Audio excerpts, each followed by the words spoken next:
Iowa held its first-in-the-nation caucuses on Monday night with record turnout. Find out who won and who's out with Reason's 3 takeaways from the Iowa caucuses.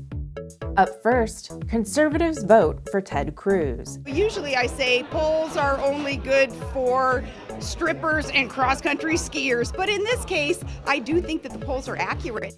Well, Sarah Palin was almost right. The top GOP contenders in the polls did take the top 3 spots, but those who identify as strong conservatives, which were 4 out of 10 Republican caucus goers, broke for Cruz and gave the Texas senator a comfortable win over Donald Trump with 28% of the vote. Thanks to the incredible hard work of everyone gathered here, of courageous conservatives across this state, we together earned the votes of 48,608 Iowans. The biggest surprise of the night was Marco Rubio's strong third-place finish, almost tying Trump with 23% of the vote. Rubio's showing now makes him the favorite among the establishment candidates. At number 2, did Hillary get burned?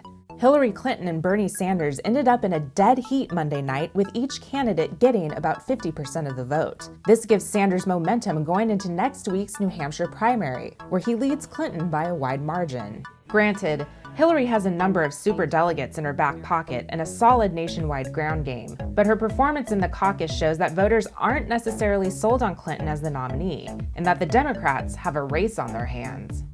Our final takeaway? Iowa picks losers. Well, at least for Republicans. Iowa correctly predicted the Democratic nominee when Obama went on to carry the state in 2008. But by and large, Iowa is a terrible barometer when it comes to predicting the future GOP nominee. Since 1976, only 3 caucus winners became the eventual Republican nominee. The last was George W. Bush back in 2000. The good news for everyone is now that voting is underway, the field will narrow. Mike Huckabee and Martin O'Malley have already suspended their campaigns. Now, if we could just get rid of the rest of these clowns.